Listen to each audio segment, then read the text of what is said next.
Bonjour, bienvenue, vidéo journalière, on est très content, on est très heureux, on est très dynamique aujourd'hui, on retrouve le moral, il était où le moral? Il était dans les chaussettes, vous avez jeté les chaussettes et vous êtes dans la merde. Ok, bah alors, comment ça va? Ça va bien, donc du coup, Lord and Meloy 2, voilà, c'était dans le titre, de toute façon, on va pas déblatérer, voilà, on va pas déblatérer. C'est con comme mot, déblatérer. Débla... Dé... Dé... Un truc comme déblayer, terre, déblatérer... Bref, Lord and Meloy 2. Oui. Je n'ai jamais fait de vidéo dédiée à, par exemple, une petite review. On va appeler ça une review, hein, comme d'habitude. D'habitude. Oui, d'habitude. D'habitude, je fais ça. On va appeler ça une review, parce qu'au moins c'est simple. Tout le monde comprend. Sur Lord and Meloy 2... je n'ai pas fait ça. Pourquoi je ne l'ai pas fait? Parce que je l'aimais bien cet animé. Je l'aimais bien. Alors bon, c'est sûr que... Ça... oui, il y a de quoi faire, c'est sûr, entre Kimetsu, No Yaiba, oui, je sais, Dr. Stone, Fire Force, Vinland Saga. Bon, voilà, il y a de quoi faire. Mais donc, Lord and Meloy 2, qui n'est pas dans les animés les plus... regardez, ce n'est pas l'animé le plus populaire, ce n'est pas l'animé le plus aimé. Il passe relativement quand même aperçu aux yeux de pas mal de gens. Mais, car il y a un mais. Mais je le regarde, et le Jai aussi. Eh oui, et ça c'est rare. Ça il faut le noter parce que c'est rare. Donc du coup, Lord and Meloy 2, qu'est-ce que je voulais dire? Bon, on va faire genre c'est une review de l'épisode 7. Mais on va parler un petit peu globalement de l'animé. Voilà. On va pas rentrer dans des détails de ouf. On va pas apporter comme d'habitude. Hein. Moi je suis pas là pour être en mode oui voilà, moi je connais tout. Voilà. Non, je connais rien du tout. Moi je donne mon avis, ma vision des choses. Voilà, c'est tout. Tout simplement. Pourquoi je parle? Je ne sais pas. Bref. Donc du coup, je vais lire mes notes, comme d'habitude. Comme ça permettra de guider un petit peu la vidéo, en un sens, que j'essaye de ne pas m'étaler, tu vois, parce que sinon après, je pars dans des trucs qui au final n'ont plus rien à voir avec l'anime. Focus. Scénario indépendant d'un épisode, d'un ou deux épisodes. Donc c'est vrai que ça, l'anime est construit comme ça. Alors, en général, tu as des petits scénarios, soit juste qui durent sur un seul épisode ou deux. Mais voilà, ce sont des petits scénars indépendants les uns des autres qui durent un ou deux épisodes. Ce n'est pas le style que j'affectionne le plus. Je préfère de loin un gros arc narratif où tous les épisodes sont connectés. Mais l'univers très victorien fait le taf et le style posé est assez mature, se prête au format épisodique. J'ai lu toutes mes notes d'un coup, ça ne m'arrive jamais. J'ai réussi à me forcer. Et ben je suis bon, comme d'habitude, je suis relativement d'accord avec moi-même. Oui, je sais, c'est surprenant, on peut se dire, bon, avec soi-même, des fois on s'embrouille un petit peu, on n'est pas trop d'accord avec nous-mêmes. Mais moi je suis plutôt d'accord avec moi-même. Il faut être d'accord avec soi-même, c'est important dans la vie. Je pense que tout est dit là pour le coup, parce que c'est vrai que Lord and Meloy, on se retrouve avec quelque chose, donc un style très victorien, comme je l'ai dit, très stylé, qui fait vraiment... T'es posé quoi, t'es en mode, voilà, tu prends ton petit thé, ton petit café, voilà, tu te mets bien, hein, tu manges le petit biscuit comme ça là, ouais, la pause de thé. C'est un style très victorien, il joue avec.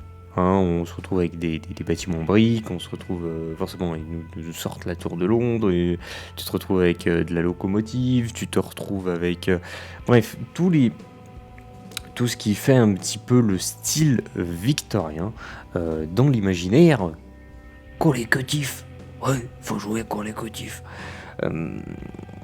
Donc on a cette ambiance qui, dans l'imaginaire collectif, n'est pas une ambiance très folle, hein, c'est quelque chose de sombre, de posé, même a tendance à être mature.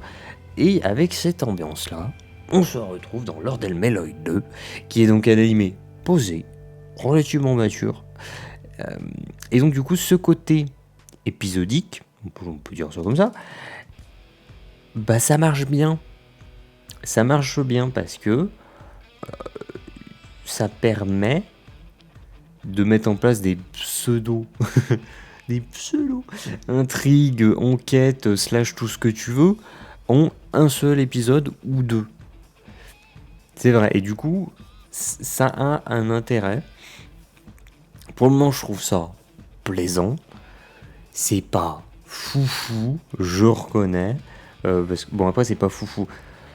C'est parce que moi, comme je l'ai dit, je préfère avoir un énorme arc narratif avec tous les épisodes qui sont liés à cet unique arc narratif. Alors je sais que techniquement, c'est un peu le cas parce que globalement, tout ce qui va se passer durant tout l'animé, ça raconte une même histoire, c'est-à-dire l'histoire du personnage principal. Donc techniquement, c'est un arc narratif. Mais c'est pas ce que je veux dire par un long arc narratif. Moi, je préfère qu'il y ait un arc narratif genre d'une dizaine d'épisodes. Et durant cette dizaine d'épisodes, du début à la fin, ça va te raconter une histoire. Alors certes, à côté de ça, t'as aussi l'arc des personnages principaux, mais c'est pas ce que je suis en train de dire. C'est pas ce dont je parle actuellement. Je parle pas de l'arc narratif des personnages principaux. Tu as ce format épisodique, ok? Il marche bien parce que cet univers est victorien. Victorien, c'est quelque chose qu'on a tendance à considérer dans l'imaginaire collectif comme étant sérieux et posé. Quelque chose de sérieux et posé se prête à un format épisodique. Je peux pas être plus clair dans ce que je dis. Je peux le lire de toutes les façons que je veux, mais voilà. De toute façon, il faudrait, je pense, je pense, un peu en avance. Il faudrait, à la rigueur, que je parle pour une prochaine fois d'un protagoniste en particulier, d'un événement en particulier, parce que pour le moment, je pourrais pas en dire trop sur Lord Elmeloy parce que j'ai tout dit. C'est victorien, sérieux, posé, relativement mature. Ça passe bien. Le côté épisodique, c'est pas trop mon kiff, mais il est maîtrisé. Ils font genre, l'histoire principale progresse au fil des épisodes. On nous a présenté les personnages, puis on nous a